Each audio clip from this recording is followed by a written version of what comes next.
بسم اللہ الرحمن الرحیم۔ آج میں آپ لوگوں کے سامنے قرآن کا سچا واقعہ پیش کرنے جا رہا ہوں، تو آپ سے گزارش ہے کہ ویڈیو کو آخری تک ضرور دیکھیے گا۔ بستی والوں کی داستان۔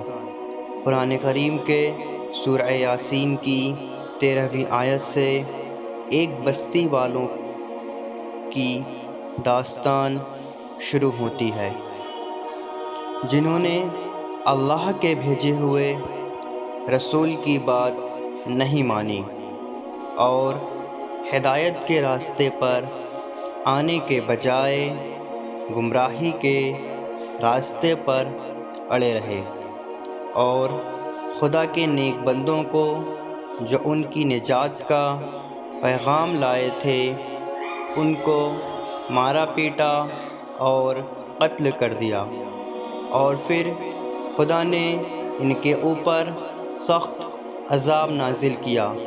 بستی والوں کی داستان کچھ اس طرح سے ہے۔ انطاکیہ نامی شہر میں گمراہ اور مشرک لوگ رہتے تھے۔ گناہوں اور شیطانی وسوسوں کی وجہ سے ان کے دل بالکل سیاہ ہو چکے تھے۔ یہ لوگ حضرت عیسیٰ علیہ السلام کے زمانے میں تھے۔ حضرت عیسیٰ علیہ السلام نے ان لوگوں کی ہدایت کے لیے 2 افراد کو بھیجا۔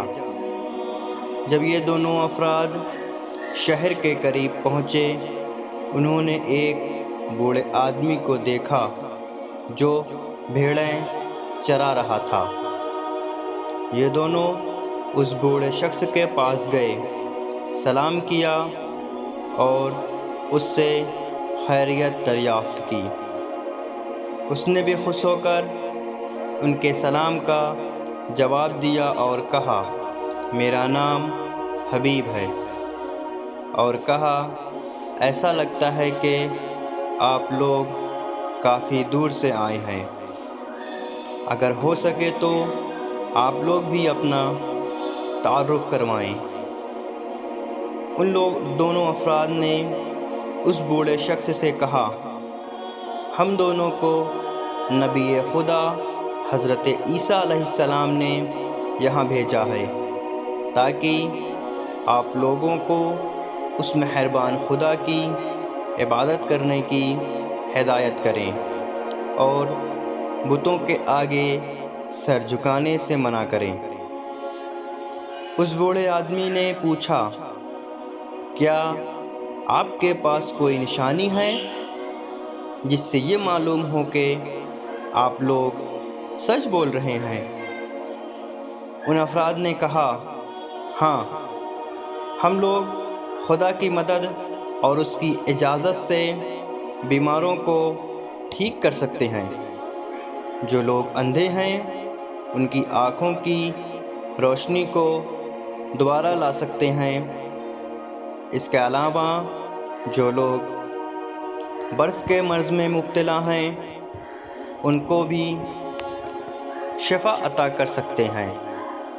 یہ سن کر وہ شخص بہت خوش ہوا اور بولا، سچ میں یہ تو بہت بڑی بات ہے۔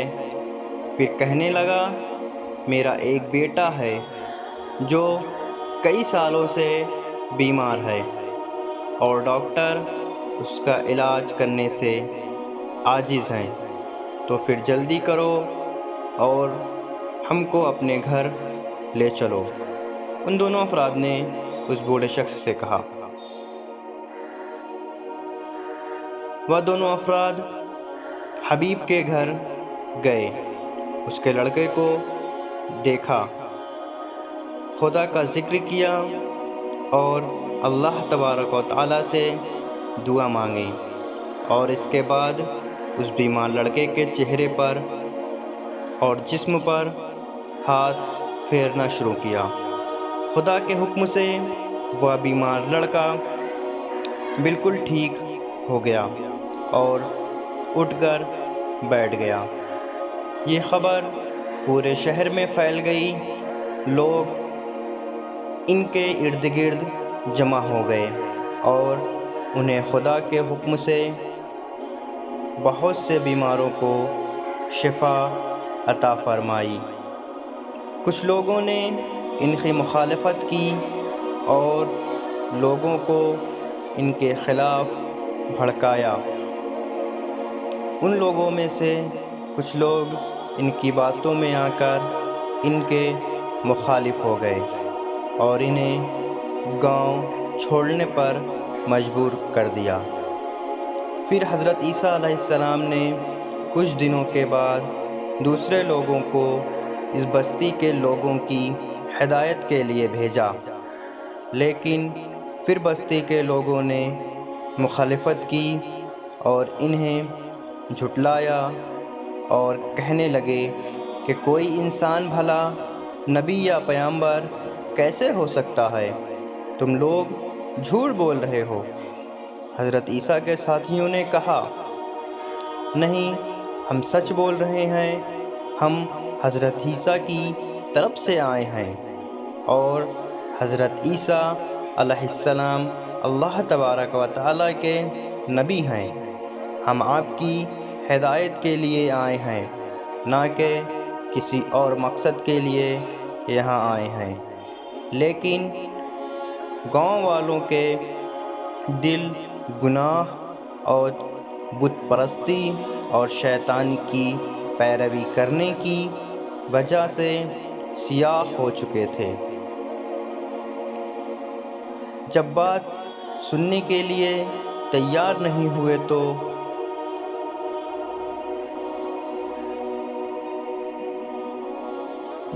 حضرت عیسیٰ کے ساتھیوں نے کہا، ہم آپ لوگوں کی ہدایت کے لیے آئے ہیں۔ انہوں نے حضرت عیسیٰ کے ساتھیوں سے کہا، ہمیں آپ پر شک ہے، اگر آپ نے پھر ایسی بات کہی تو ہم آپ کو پتھروں سے زخمی کر دیں گے اور سخت سزا دیں گے۔ جناب عیسیٰ کے ساتھیوں نے کہا، آپ لوگ گمراہ اور بھٹکے ہوئے لوگ ہیں۔ جب یہ بات اس زمانے کے بادشاہ کو معلوم ہوئی جو ایک بت پرست اور گھمنڈی انسان تھا، اس نے فوراً حکم دیا کہ ان آدمیوں کو میرے پاس لایا جائے۔ حضرت عیسیٰ کے ساتھیوں کو بادشاہ کے پاس لے جایا گیا۔ بادشاہ نے پوچھا، تم کون ہو؟ کس نے تمہیں یہاں بھیجا ہے اور یہاں کیا کرنے کے لیے آئے ہو؟ حضرت عیسیٰ کے دوستوں نے جواب دیا، ہم اللہ کے نبی حضرت عیسیٰ علیہ السلام کی طرف سے آئے ہیں تاکہ تمہیں اور اس پورے گاؤں کے لوگوں کو خدا کی عبادت کرنے کی دعوت دیں۔ وہ خدا جو دیکھنے اور سننے والا ہے اور ہر چیز پر قادر ہے اور ہر بات کا علم رکھتا ہے، اور تم لوگوں کو ان بتوں کی پرستش سے منع کریں جو نہ کچھ دیکھتے ہیں، نہ سنتے ہیں اور نہ ہی کچھ سمجھتے ہیں۔ پھر بادشاہ نے پوچھا، اچھا، کیا ہمارے خدا کے علاوہ اور بھی کوئی خدا ہے؟ حضرت عیسیٰ کے ساتھیوں نے جواب دیا، ہاں ہے، وہی خدا جس نے تم کو پیدا کیا اور ان تمام چیزوں کو پیدا کیا جس کو تم اپنا سمجھتے ہو، اور ان چیزوں کو بھی جن کو تم پوجا کرتے ہو۔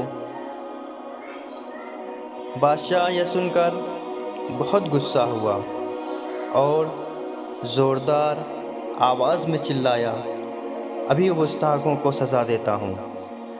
اس نے اپنے سپاہیوں کو حکم دیا کہ انہیں رسیوں اور زنجیروں سے باندھ کر لے جاؤ اور سب کے سامنے سزا دو اور پھر بت خانے میں قید کر دو۔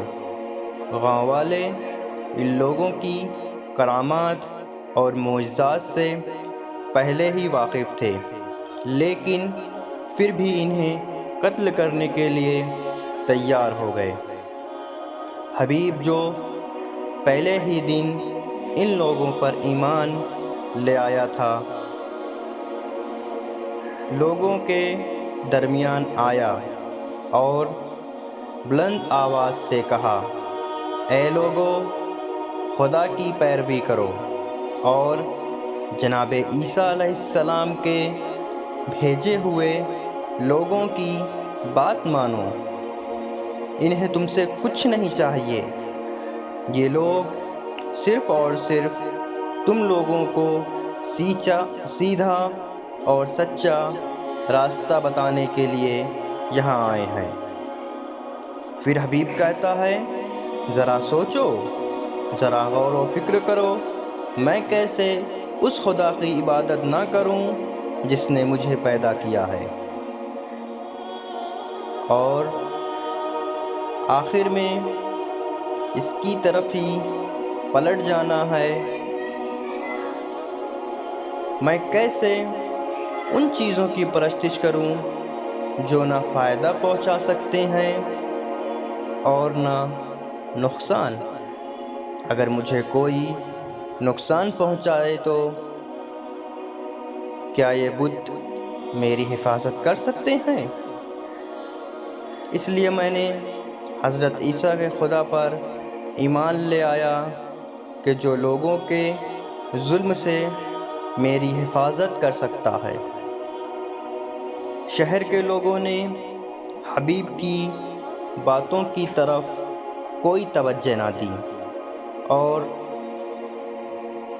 اسے بھی سخت سزا دے کر شہید کر دیا، لیکن حبیب کی آواز اسی طرح گونجتی رہی کہ کاش یہ لوگ جانتے خدا نے کس طرح مجھے انعام دیا اور کس طرح ہمیشہ کے لیے میرا سر بلند کر دیا۔ جب شہر کے لوگوں نے خدا کے ان بندوں کی بات نہ مانی تو کچھ مدت کے بعد خدا کی طرف سے اس گاؤں کے لوگوں پر عذاب نازل ہوا اور وہ لوگ ہلاک ہو گئے۔ ان کا پورا شہر جل کر راکھ ہو گیا اور انہیں کچھ پتہ بھی نہ چلا۔ ہاں دوستو، یہ ان لوگوں کا انجام ہے جو خدا کے بھیجے ہوئے بندوں کا مذاق اڑاتے ہیں اور ان کی بات نہیں مانتے، لیکن جو لوگ حبیب کی طرح ان کی بات سنتے ہیں اور خدا کے بھیجے ہوئے نبی اور ان کے نیک بندوں کی پیروی کرتے ہیں، وہ ہمیشہ جنت میں رہتے ہیں اور ان پر خدا کا لطف کرم ہوتا ہے، وہ زندگی میں بھی کامیاب ہوتے ہیں اور مرنے کے بعد بھی سکون میں رہتے ہیں۔ لہٰذا ہم لوگوں کو بھی چاہیے کہ ہم خدا اور اس کے رسول کی بتائی ہوئی باتوں پر عمل کریں اور نیک کاموں کی طرف لوٹ آئیں اور تمام گناہوں اور برائیوں سے توبہ کر لیں کہ بے شک خداوند عالم بڑا مہربان اور رحم کرنے والا ہے۔ اسی طرح کی اور بھی مزید اسلامک واقعات سننے کے لیے ہمارے چینل کو سبسکرائب کریں اور نوٹیفیکیشن کو ضرور آن کریں۔